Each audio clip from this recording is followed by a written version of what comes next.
Hey, what's up guys? It's Taylor here to bring you some commentary for these 18 holes of Paul McBeth's round 2 of the 2019 Wintertime Open.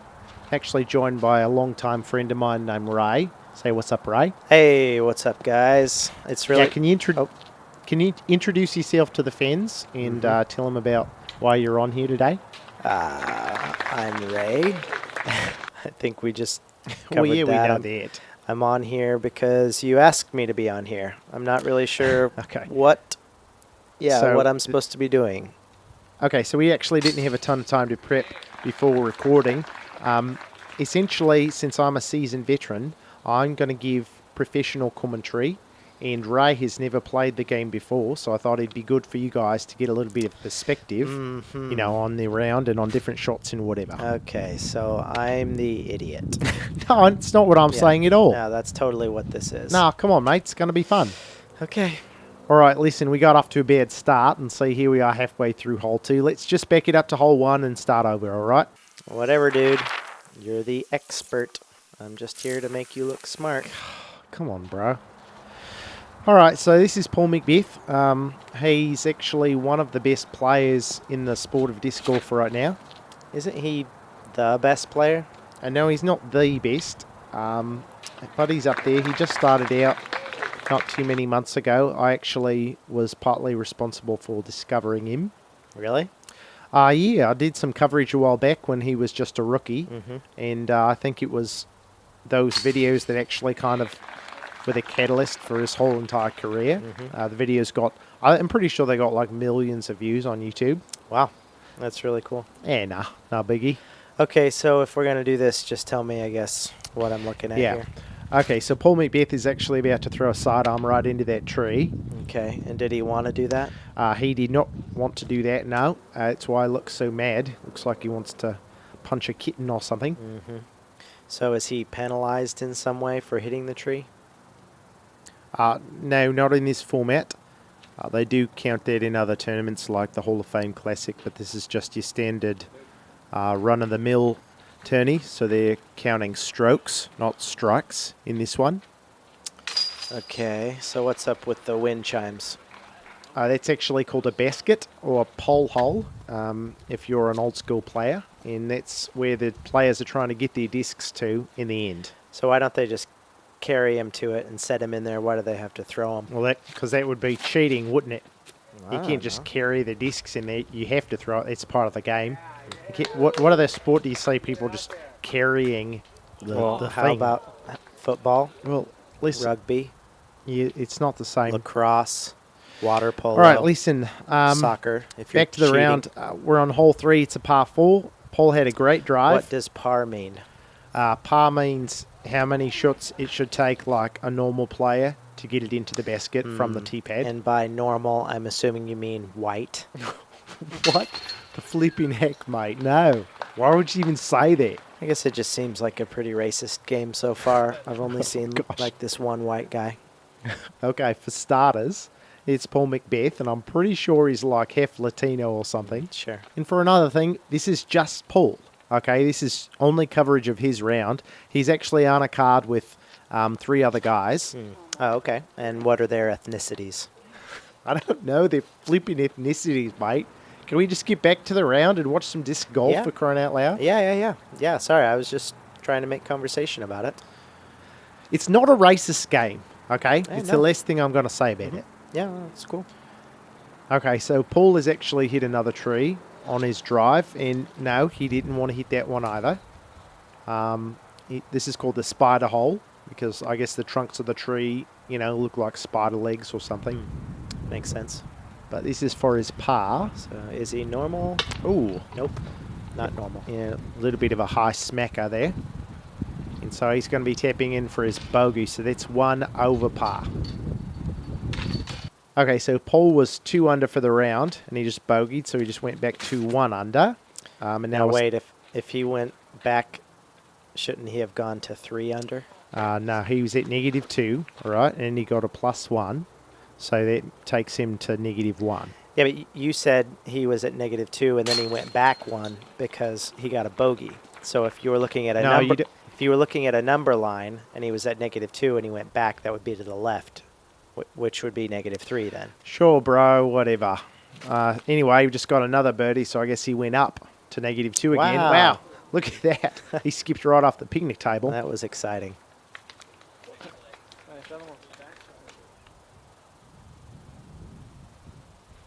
Are we supposed to be saying something? Yeah, I'm sorry. Yeah, I was just checking my phone. It looks like Paul is this hole's a little bit confusing. It kind of looks like he's throwing completely Touchdown. off the course back into the parking lot. But there is a hole. Yeah, so there's a biscuit just right next to the parking lot. It's kind of scary with those spectators sitting right there. You'd hate to see one of them get hit with a disc or something. So this hole's 300 feet. Is that is that a long ways to throw it? For most of these guys, yeah. I mean, you'll see Paul ripping into that one pretty hard, and so he's come up about maybe 12 metres short. So, yeah, 300 is probably about top of the line distance for the touring pros. Oh, man. Whoa. Ooh, yeah. Yikes. Paul's mad. It's kind of a Angry Paul. little bit of an outburst. Yeah, we're not counting those today, though. So hole 8 is coming up, and Paul's going to rip one. Not like a fart. I mean, he's going to rip this disc all the way over the trees. Wow. Over the mountain. Why are we still on this shot? I'm not sure, actually. Okay, here we go. So Paul, this is a par 4, and he's approaching in 2. So he's going to hope to get a birdie here. What's A birdie is 1 under par, so you'd move left on your number line. Oh, man, a brancher.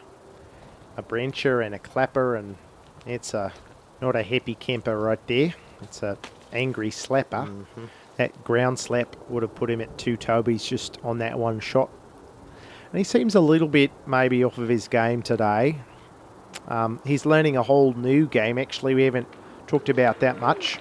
Paul McBeth actually just recently switched sponsors from Innova to Discraft. And so he's changed all the discs in his bag. Is that a big deal? Yeah, Like, it's a big deal. Are the discs different shapes or anything? I mean, there's different molds for sure, yeah. I don't know how different the shapes would be compared to what he was throwing previously. But, like, it's got a different name, and most of them are different colours. You know, that's a yellow Force. And he used to throw like a pink Star Destroyer. There was also a green one. They had an AVR stamp. That was a great shot there. Almost rung that one up for an ace. Now he's directing traffic. But they were all round. What? Like all the discs that he had before and all the ones he has now, they're all round. Well, yeah, of course they're round. What other shape would they be? You can't throw a square disc. It's not even a disc. At that point, it's a like a, I don't know what you call it. It's like a panel. Yeah, exactly. Like a flat cube. Yeah, right. Oh, it's you get it. A floor tile. Okay, so Paul has parred that one and stayed at 3 down for the round so far, and we're halfway through. We're on to hole 10. It's a par 4. And the wind is whipping, so you can see it's actually 475 feet. So keep in mind, max distance for these guys is going to be about 300 feet, so it's probably going to take him a couple shots. Looks like he's there in 1. Yeah, this hole might play like really downhill or something. Wow. Speaking of downhill, almost rolled off the side there and into the basket. Good one. Okay, so Paul just moved back to 4 under. Yeah, and hopefully 5 under after this hole. It's a pretty straightforward sidearm. Ah, yikes. He either missed his line by about 30 feet or maybe he thought he had a pink buzz in his hand. Irregardless, he's going to be about 11 or 12 metres away. It's regardless What is? how far away he'll be. Oh, that was a heartbreaker. Yeah, what are you saying? What did I say? You said irregardless he's going to be about 12 meters away. Yeah, that's right. And what's wrong with... And the correct word is regardless. Adding Well, ear to the it's front the of same it. thing. It's not even It's a real the same. word. Irregardless isn't a real Regardless. word. It's not a real word. It is a real word, irregardless of what you think it is. Okay, you don't need to get mad. Just Google it, dude. Well, listen, words get made up all the time. Okay, so just because it's not a word right now doesn't mean that it can't be later. Uh-huh. So if Trump can say covfefe, then I can say irregardless. Right. Okay, cool.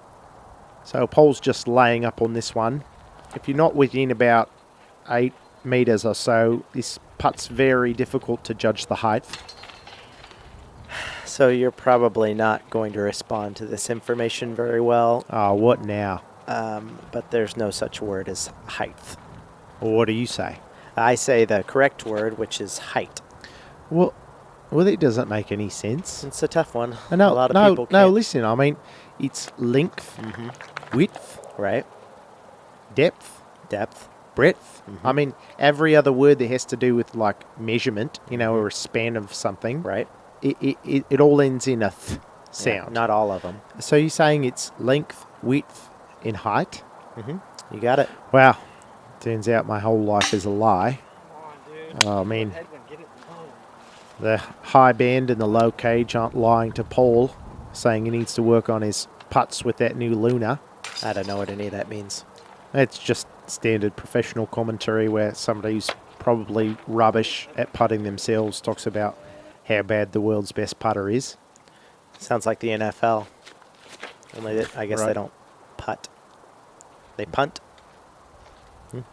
Close enough. We'll see if Paul got close enough to the basket on his first shot here. Well, he's either kneeling underneath the world's largest basket or he's aiming at this one in the trees. We'll see if he throws it straight up above his head or at that one right there. Okay. Well, that actually makes more sense. That would be a ginormous basket when you think about it, Yeah. perspective-wise. That would be awesome, though. All right, so Paul cleans up the putt for his par, and he is now 5 under for the round. Okay, so hole 15, it's a par 4. It's got a Mando on that tree right there. You see that white arrow right there? It's a Mando. Okay. And what's a Mando? A Mando is, well, it's part of a rich heritage of disc golf tradition, being passed down over time because, see, nobody knows where it started. Okay. But it's a shortened phrase of man don't. And the original idea is that if there's a place in a park, like maybe, where cars would be or a slide like with kids, your mates would have been standing there at one point and had to say, hey, man, don't throw over here. These kids here, there's a Ferrari or whatever. So don't throw over here, man. Man, And don't over throw. time, it just got shortened down to Mando. So here's another one right here on this tree. Is it mandatory that they throw on the right side of Yes. that tree then, since that's the way the arrow's pointing? Yes, exactly. Yes, very good. You got it. All man-don'ts are mandatory. Paul just slid one up to the pin right there. He's very good at those. Oh, where's the fire? Just exchanging a little banter. It was a very nice courtesy laugh from Paul there to Double G. Like, yeah, man, that's a very nice story. It would also be very nice if you would let me get back to my round, maybe.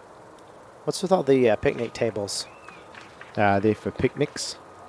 This guy's going to check and see if Paul is safe, and he is. He does the flying eagle for safe, like you're safe like an eagle. Paul is just really wanting this one to go in. He's taking a lot of practice swings. In spite of that car. Man, it is a rude car behind him. Wouldn't be surprised if that affected this putt. Ah, crap. Do they all hit it off the top and the bottom of the basket as much as he does? No. And actually, Paul doesn't typically miss as many putts as he has today. Maybe jitters or something. This is round 2, so he can still come back and maybe win the whole thing tomorrow. But in the meantime, we got one last hole here. Hole 18 is a par 4. He's got a man-don't all the way down there, and I just skirts inside of it. So he's got a American OB. Are we seeing it again from a different angle? No, that one's kind of a supplemental tee pad. It's the drop zone If anybody misses the Mando, they go straight there at the penalty stroke. So he's actually throwing 3 from right there. So he's going to be hoping to make this putt for a par on the very last hole. I hope he makes it 2. Come on, Paul. Nice. I like this game. I think if I played, I would probably be mainly a huge fan of this Paul guy. Buy everything that he sold and defend him without reason or logic on the internet to my dying breath. That was beautiful, mate. It's definitely what I try and do. I really appreciate you coming on the show today. Now, what is this footage? Oh, this is just B-roll. Ian Anderson told me about it. He said you got to end every video with some B-roll, so I just grabbed whatever. Sweet. Thanks for watching, guys. Peace out.